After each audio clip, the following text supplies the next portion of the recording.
Perhaps this week you're looking for something that won't be quite as long as a systematic theology, and you're looking for something slightly shorter, but yet get the same kind of in-depth content, perhaps not on theology, but an insight into another topic. Why don't I recommend to you Animal Farm by George Orwell? If you're new, welcome to Petra Publications. My name is Davis, and on this channel I just review books. Sometimes I put out music. By God's grace, this entire channel is run for the glory of God. I basically just review Reformed books, but on occasion I do step out of my category a little bit and review non-Christian books. But yeah, this is a book that is 113 pages long. Very short book. This is one that you could probably read in an afternoon or in an evening in one or two sittings if you had the time to do so. Very short, very straightforward, very easy read. This edition is cloth bound and Smith sewn, and it includes a little blue ribbon. This one kind of frayed a little bit. I bought this book used, so a little bit frayed. I ended up tying a knot in it to hold the ribbon together. But either way, includes a ribbon, and it's a very nice edition. This is put out by Every Man's Library.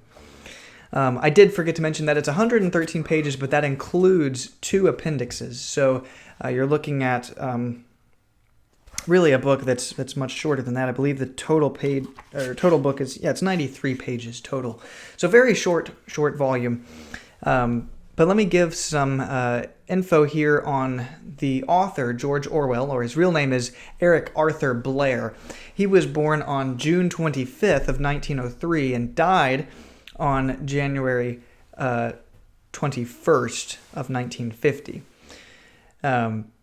He was a novelist, an essayist, and a journalist, and he's best known for his 2 allegorical works, Animal Farm, which of course we're reviewing today, and 1984, which I have not read and I need to do so. Blair's grandfather was an Anglican clergyman.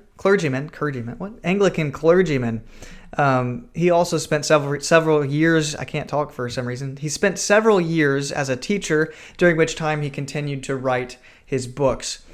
He also was deeply involved in the military and even was wounded in the Spanish Civil War and was a journalist in the Second World War. Blair was married twice due to his first wife dying, I believe 5 years after their marriage. I believe that's the year. He had 1 son between both marriages. And Blair had strong political opinions on such things as Stalinism, fascism, authoritarianism, democracy, socialism, and totalitarianism. And one thing that the Christian reader ought to be aware of prior to reading the book is his total rejection of Christianity. He completely rejected all doctrines of Christianity. And so as you read the book, that's something to be aware of. He did not hold to the Christian faith, did not even accept part of it to be true, nothing of that kind, completely rejected all of it, and lived in total apostasy, I suppose you could say. So the content of this book is quite good. Obviously, this edition, let me talk about this edition before I get into the content of the book. This edition includes an introduction, a select bibliography, a chronology, which I found to be very, very helpful. It gave a year by year, here's what's happening in his life right now, so on and so forth. But it also included on the right side of the page, or on the right side of the book, to different historical things that were happening the year that things were happening in his life. So you got to see world history next to this man's history. That was very interesting. And then it also includes a textual note, which was talking about the variants of the publications and so on and so forth. Very few, really. You're really reading the first edition the way it was originally published. So the content of this book is it's about a farm run by people, as you would expect, but they are overthrown by the animals. They set 7 rules, and they follow these 7 commandments, quote unquote, and they follow them up until a certain point, until the pigs begin to break the rules and change the rules, and then become humans themselves. At the end of the book, it says, you couldn't really tell the difference between the pigs and the humans. And so they go in this entire circle of freedom, we want freedom, and then they walk right back into the slavery that they knew at the beginning, which of course is the political lesson that can be learned there, that if you are not careful, you will end up right back where you were, especially when it comes to things like religious freedom, like we're seeing slowly taken away from us today. Usually I would say, are there any better books on this topic? But I'm not going to answer that question for this book. Would I buy this book? If you have not read this book, if you do not own this book, I would strongly recommend you buy it and that you read it. Like I said, extremely easy read. And also, you never know when they might give it the little cat in the hat block. So if you get what I'm saying there. And so, I would go ahead and buy it. But while it's still out there and you can still buy it on such places as eBay and Amazon and all of those places. I don't have a link in the description, mainly because I bought this one in a little store here. And so I don't know how much it costs or where you get it online, but you could probably find it on eBay or Amazon for rather cheap.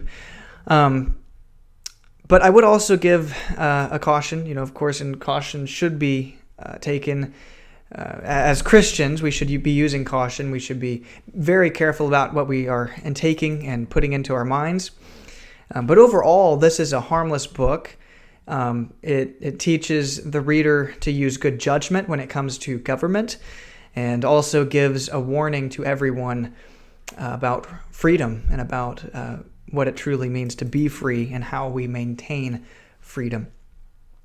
It also can be read as a children's book, because children love animals and they love to see the animals overthrow the people at the farm. Of course, then they're really let down when the animals turn into humans. But it could still be read as a children's book. There's nothing inappropriate about the book.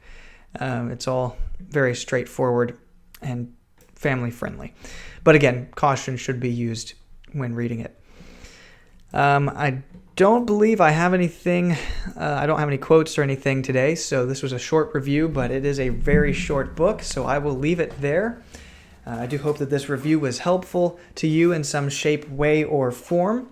And if it was, please let me know down in the comments below. I always appreciate hearing from you. And if you have any comments or questions, also feel free to put those in the comment section down below. And if you have anything privately that you'd like to ask me or tell me, you can reach out to me via my email, which is in the description below, or also via my Twitter page. You can DM me there. All right, well, that is all I have for you today. I hope that you're having a wonderful week thus far. I hope to see you again very soon, Lord willing. God bless. Bye.